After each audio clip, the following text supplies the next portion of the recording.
Hello বন্ধুরা, আমি লিজা। আজ রান্নায় হাতে খড়িতে একটা দারুণ স্বাদের রেসিপি তোমাদের সাথে শেয়ার করতে চলে এলাম। ভিডিওটা পুরো দেখে মতামত জানানোর অনুরোধ রইল।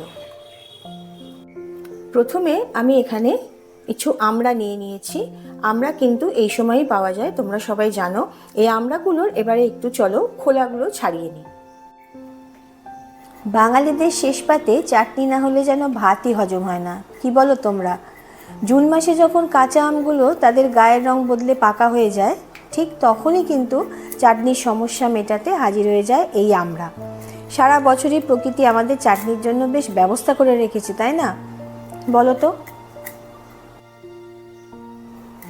আমড়া কিন্তু দু ধরনের হয়। এইগুলো কিন্তু দেশি আমড়া, ছোট ছোট হয় এগুলো দেশি আমড়া। এইভাবে আমড়াগুলোকে পিস করে নিয়েছি। এবার কড়াইতে অল্প পরিমাণে সর্ষের তেল দিচ্ছি। আমড়া কেটে অবশ্যই ভালোভাবে জলে ধুয়ে নিতে হবে। তেলের মধ্যে দিয়ে দিচ্ছি কিছু কালো সর্ষে, আর দিয়ে দিলাম ছোট দেখে একটা পাকা লঙ্কা। সর্ষে আর পাকা লঙ্কা ভালোভাবে একটু নেড়ে নিতে হবে। সর্ষে আর পাকা লঙ্কা ভাজার সময় বেশ সুন্দর একটা গন্ধ বেরোয়। যখন সেই গন্ধটা বেরোবে তখন ধুয়ে রাখা আমার আমড়া আমি দিয়ে দিলাম।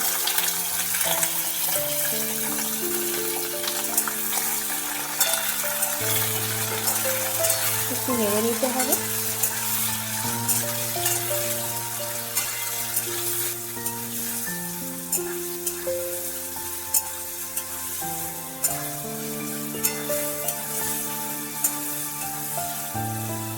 মিনিট 2 নাড়ার পর গ্যাসের ফ্লেমকে কিন্তু আমি মিডিয়ামে রাখবো।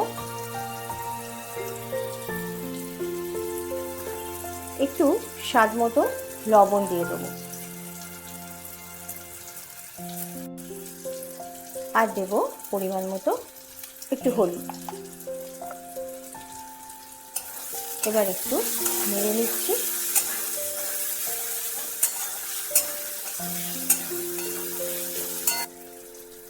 এবার আমি একটু এর মধ্যে জল দিয়ে দিলাম।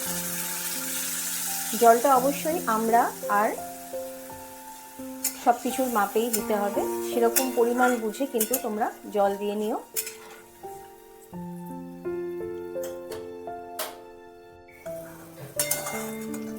বেশ কিছুক্ষণ ফোটার পর আমরা দেখছি একটু গলে গেছে, এই যে একেবারে নরম হয়ে গেছে। এবার আমি এখানে স্বাদ মতো রিফাইন্ড সুগার দিয়ে দেব। অবশ্যই যে যেভাবে মিষ্টি খাও সেরকম পরিমাণ অনুযায়ী দেবে।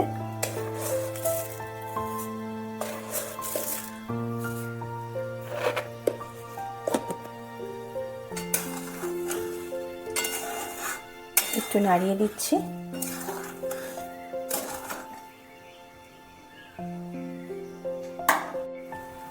এবার আমি কিছু পোস্ত বেটে নিয়েছি। পোস্তটা আমি একটু বেশি করেই বেটেছি, এতটা অবশ্যই আমার টকের জন্য লাগবে না। আমি শুধু পোস্ত, মানে এখানে কোনো লঙ্কা নেই। আমি যেভাবে পোস্ত বাটি তোমাদের তো আগে দেখিয়েছি, দুধের সাথে মিশিয়ে আমি শুধু পোস্ত বেটে নিয়েছি, এর মধ্যে কোনো লঙ্কা দেওয়া নেই। এবার আমি এখান থেকে পোস্ত বাটা এর মধ্যে দিয়ে দিলাম। তোমরা তোমাদের পরিমাণ অনুযায়ী পোস্ত বাটাটা দিও। পোস্তটা বাটতে হবে কিন্তু একেবারে মিহি করে নয়, একটু দানা দানা থাকবে, যেরকম তোমাদের দেখিয়েছিলাম আমি পোস্ত বাটা, যেটা সেই বাটার রেসিপির জন্য, যেটা তোমরা দেখে নিও, ওটা আমি ডেসক্রিপশন বক্সে দিয়ে দেবো। ঠিক ওইভাবেই পোস্তটা বেটে নিতে হবে। দিয়ে পোস্ত এর মধ্যে দিয়ে আমি ভালোভাবে একটু নেড়ে নেব।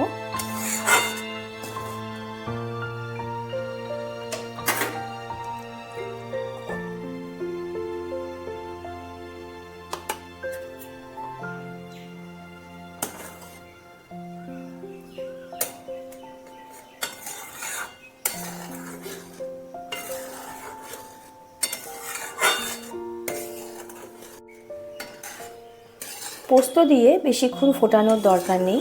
যেরকমভাবে পোস্তটা আমি দিলাম, সেইভাবে দিয়ে মিনিট 2-3 ফুটলে কিন্তু তোমরা ফ্লেম বন্ধ করে দিও। গ্যাসের ফ্লেম পুরো অফ করে দিলাম।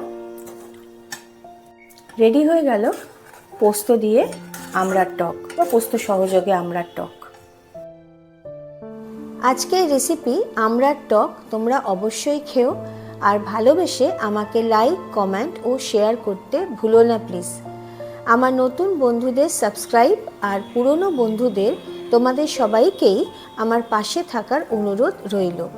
তোমরা সবাই খুব ভালো থেকো, সুস্থ থেকো। আজকের মতন টাটা।